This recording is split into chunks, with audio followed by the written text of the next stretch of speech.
Boa noite, caros investidores e caras investidoras. Sejam bem-vindos a mais um vídeo aqui no canal do Norkey Invest. Hoje vamos falar sobre a teoria de Dow. O que é a teoria de Dow? Como é que ela nasceu? Quem inventou a teoria de Dow? E porque que ela nos pode ser útil em qualquer tipo de análise. Ela é muito utilizada na análise técnica.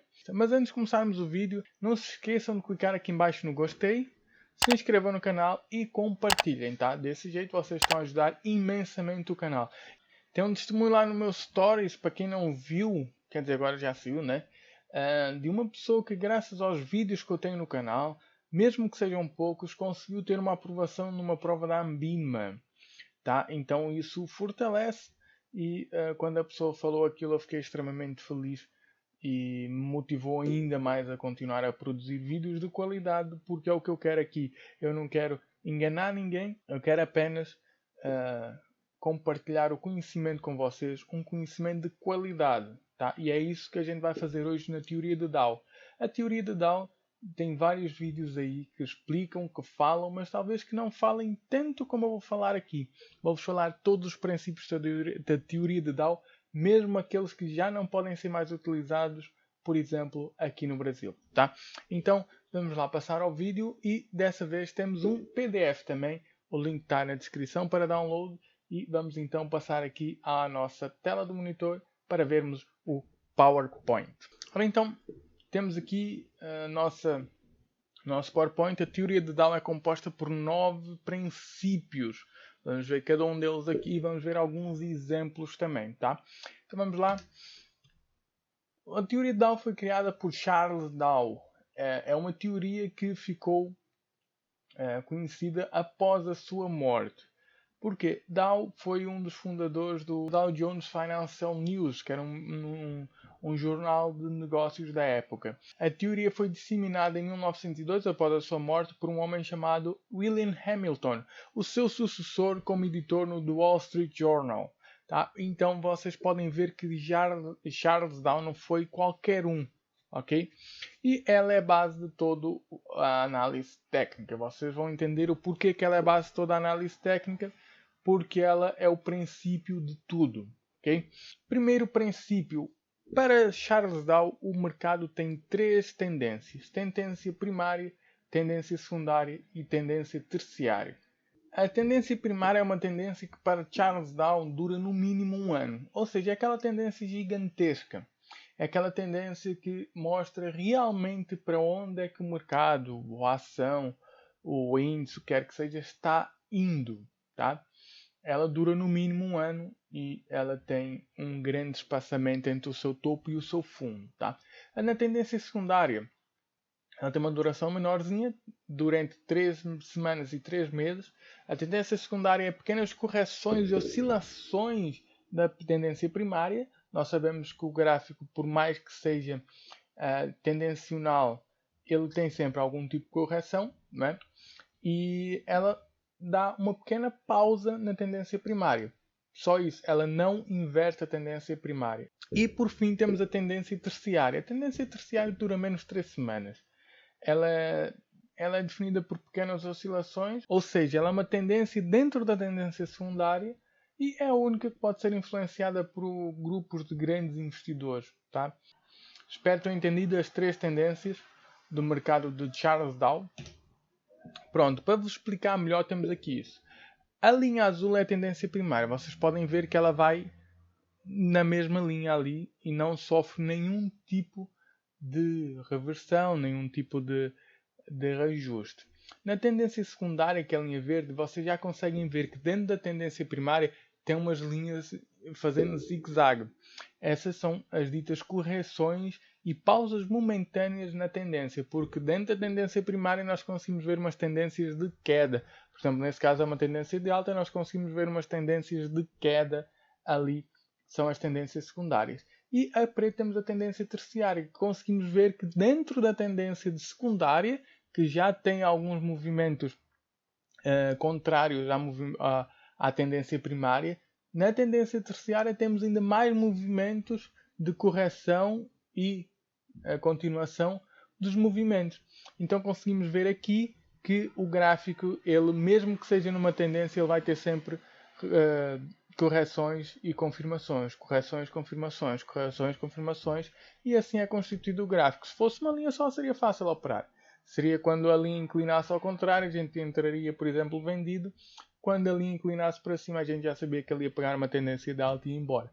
Mas o gráfico não é assim e nós utilizamos essas três métricas, por exemplo, na teoria de Elliott. Vamos ver futuramente o que é a teoria de Elliott e vocês vão ver que se encaixa aqui perfeitamente, tá? Bom, o segundo princípio é que o volume deve acompanhar a tendência. O que é que isso quer dizer? Por exemplo, isso quer dizer o quê? A quantidade de ações negociadas ela deve acompanhar a variação dos preços. Tá, eu vou-vos dar um exemplo. Por exemplo, nós temos uma ação da, sei lá, a empresa Y. Naquele dia, o preço subiu 10 reais, certo? Mas tivemos apenas 10 ações negociadas, ou seja, cada ação subiu 1 real. Tá? No dia seguinte, o preço subiu esses mesmos 10 reais. Contudo, tivemos 100 ações negociadas. O preço já não subiu de 10 de real em real. Tá? O preço já subiu 10 em 10 centavos. Ou seja, num lado subiu 10 reais com 10 ações e do outro lado subiu 10 reais com 100 ações. O volume de negociação daquela ação não é bem maior, não é 10 vezes mais aquele que foi negociado no dia anterior. Então, a teoria de Dow diz isso, que o volume deve acompanhar a cotação. Por causa disso mesmo, vai ter menos ruído. Quanto mais o preço cresce, ou diminui, também pode ser ao contrário. Quanto mais o preço cresce, mais o volume tem que crescer mesmo, que é para dar consistência àquela subida de preço. Porque se o preço sobe muito com pouca ação, ele não vai sustentar, ele vai cair de novo. Entenderam então porque é importante o volume acompanhar o preço? E temos aqui o exemplo que, por exemplo, uma tendência de alta, o volume, quando a ação sobe, quando a ação aumenta de preço, o volume vai crescer também. Quando ela começa a cair, o volume baixa também. Tá? Então espero que tenham entendido esse segundo princípio da teoria de Dow. Vamos ao terceiro princípio. A tendência primária tem 3 fases. A tendência primária de alta tem 3 fases. Acumulação, subida sensível e estouro. O que é isso? Vamos ver já de seguida aqui no gráfico. Bom, temos aqui um print da ação da Amazon. Fui eu que tirei. Era um gráfico analisado mensalmente, ou seja, cada barra daquela, cada vela daquela corresponde a um mês. Podemos ver ali que entre 2006 e 2014 teve uma acumulação. É uma reta com uma inclinação bem baixa. Depois de 2016, 2015 mais ou menos, ela começa a subir, que é a subida sensível. E depois, quando todo mundo entra, todo mundo conhece, todo mundo descobre, tem o estouro. A linha é bem mais inclinada. Vamos então para o quarto princípio. A tendência de baixa tem 3 fases também. Distribuição, o pânico e a baixa lenta. A baixa lenta costuma ter um volume muito baixo. Tá? Então a tendência primária de baixa, assim como a tendência primária de alta, tem 3 fases também. Vamos ver aqui no gráfico. Esse já não fui eu que tirei o print, tá? Mas podemos ver aqui, se a gente conseguir ver a distribuição, ela está quase horizontal. Depois tem o pânico e por fim tem a baixa lenta, que é quase horizontal, mas tem um pouquinho de inclinação. Não tanta como o pânico. Tá? No pânico é onde toda a gente gosta de vender. É onde toda a gente sai desesperado a pensar que é o fim do mundo. É onde costuma-se dizer que é o mercado sacudindo as sardinhas. Né? Então é no pânico que a maior parte dos investidores que não têm segurança daquilo que compram saem. Depois ali na baixa lenta, onde os investidores que confiam no ativo estão a prender o ativo para ele não cair mais. E teoricamente após isso eles vão conseguir levantar outra vez o preço. Mas ali ainda na baixa lenta tem quem venda, aceita um prejuízo maior, tem quem venda, mas por norma, quem segura a baixa lenta são os investidores que confiam mesmo naquele ativo. Tá? Então vamos para o próximo slide. O quinto princípio, as médias descontam tudo. O que é que isso quer dizer? Eu confesso que eu passei muito tempo raciocinando sobre esse quinto princípio das médias descontam tudo. Por exemplo, fulano de tal foi pego em corrupção. Naquele dia a notícia despenca. Né? A média, ela vai dar ali uma correçãozinha para baixo e depois segue a vida dela novamente. Se a gente for a ver, possivelmente aquele gráfico nem encostou na média. Porque ela desconta tudo. Na média não vai estar representado se teve um grande repique para baixo ou não. Ela vai estar com uma pequena correçãozinha e depois vai ser o caminho natural dela. Já se a gente for ver o gráfico, vai ver as velas gigantes a descer e a subir, né? Porque ali mostra a emoção dos investidores, né? Que é a lei da procura e da oferta. Está ali, a vela mostra isso. Já a média não. A média mostra o consenso entre todo mundo. Mas tem uma exceção. A média não consegue descontar, por exemplo, os eventos chamados atos de Deus. O que é um evento ato de Deus? É um evento que ninguém tem controle. É, por exemplo, um 11 de setembro. É, por exemplo, uma pandemia, como a gente está a passar agora. Isso são atos de Deus. Se a gente for a ver os gráficos e colocar as médias, gente, as médias são rompidas diariamente. Elas não conseguem seguir aquilo que elas estavam indo, entendem? Então, nos atos de Deus, as médias realmente não conseguem segurar nada. Mas para o sexto princípio, as duas médias devem se confirmar. Bom, eu quero dar aqui uma pequena observação nesse sexto princípio. Esse sexto princípio está aqui apenas por título de curiosidade e porque ele faz parte da teoria da Dow, mas ele não se aplica no nosso mercado, ou talvez já nem se aplique no mercado americano. Tá? Porquê? Segundo Dow, e estamos a falar de uma teoria do começo do século XX, ok? Do século XXI, do século XX, não, desculpem, do século XX, 1900. Vamos a colocar em 1890, século XIX ainda. Ele se baseou por duas médias que ele criou, que é a média dos transportes e a média industrial. E essas médias são formadas por quê? Pelas blue chips, ou seja, pelas melhores empresas do mercado, de ambos os mercados daquela época. Ou seja, possivelmente hoje não temos empresas de ferrovias fortes, né? Talvez temos empresas de logística, por exemplo, uma DHL, mas ela não é de ferrovias. Mas, por exemplo, uma média industrial já não faz muito sentido. Uma média de transporte já não faz muito sentido. Né? Porque não temos aquelas empresas já ali fortes. Por exemplo, temos uma Magazine Luiza que é transportada por empresas privadas que não têm IPO. Ou é transportada por correios. Entendem como é que essa aqui já não é muito bem aplicada hoje? Eu coloquei apenas a título de curiosidade, tá? Vamos então para o sétimo princípio. O sétimo princípio é que o mercado pode se envolver em linha. O que é que isso quer dizer? Por exemplo, quando não tem um grande movimento de preços, fica a famosa lateralização. E é o que esse gráfico aqui em baixo mostra, uma lateralização da Vale. Olhem ali. Num espaço de tempo, não muito, eu estava no gráfico diário até, ou seja, cada velinha daquela é um dia. Temos ali talvez 2, 3 meses, o preço oscilou pouco. Ficou ali, vai, volta, vai, volta. Aquilo é se desenvolver em linha. Tá? Supostamente seria uma linhazinha reta. Vamos então ao oitavo princípio. As médias devem ser calculadas com preço fechamento. O que é que isso quer dizer? Para a gente conseguir ter um consenso 100% correto do que é a média dos investidores, nós temos que ter a média calculada com o fechamento do dia. Por exemplo, não é justo a gente tentar adivinhar a média se ainda está oscilando. Né? Não tem como a gente saber a média.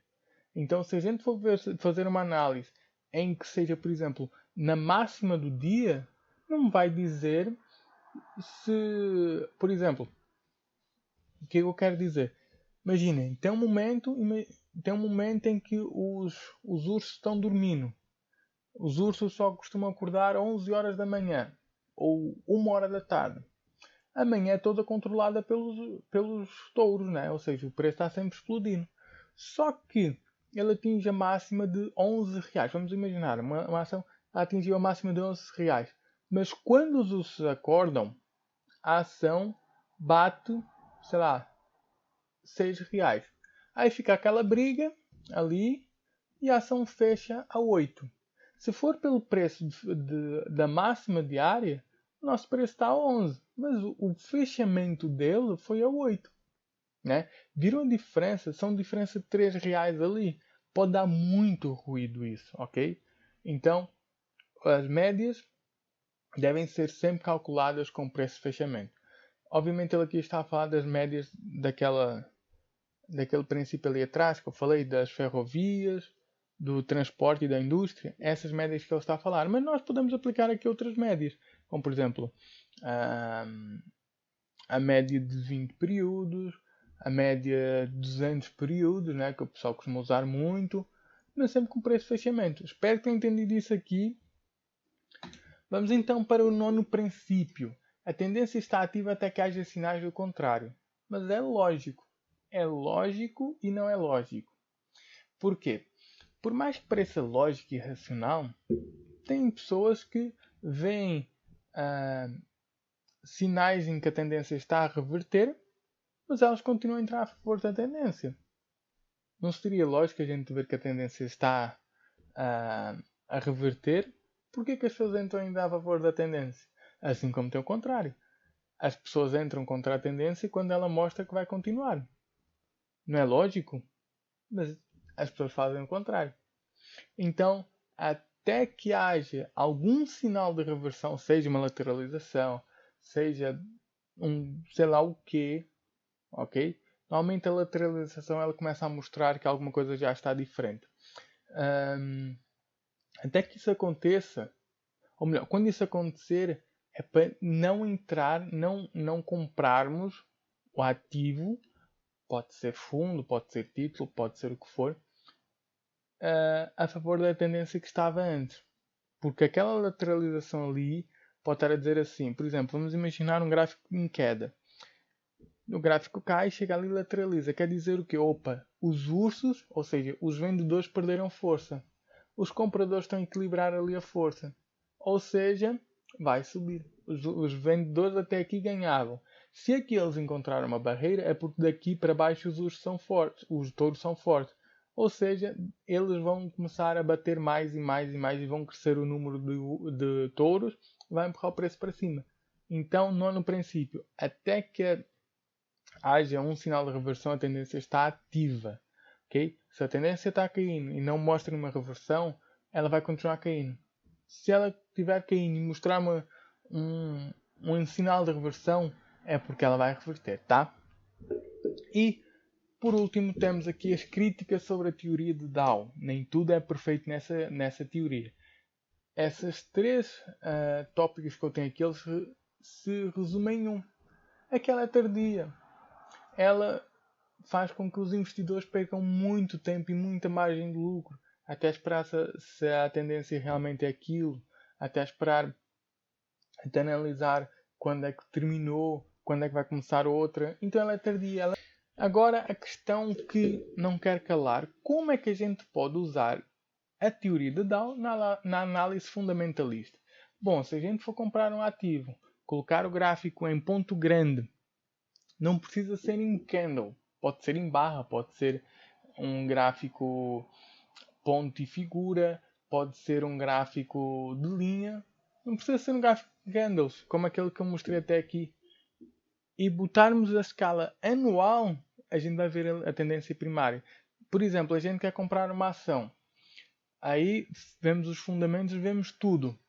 Abrimos o gráfico anual e vemos uma grande tendência primária de queda. Talvez não é muito bem pensado a gente entrar comprado, não é? Talvez seja melhor a gente esperar um pouquinho mais, né? Então, isso também nos pode ajudar. Apesar da análise fundamentalista ser bastante boa e bastante eficaz, acho que complementar um pouquinho com a teoria de Dow não faz mal nenhum. Então, eu espero que tenham entendido a teoria de Dow, espero que tenham gostado. Isto foi bastante longo, um pouquinho demorado, mas a teoria de Dow ela é uma teoria um pouquinho complexa e eu tinha que explicar tudo. Eu espero que vocês tenham gostado, espero que vocês tenham entendido. Até ao próximo vídeo, um forte abraço e fui!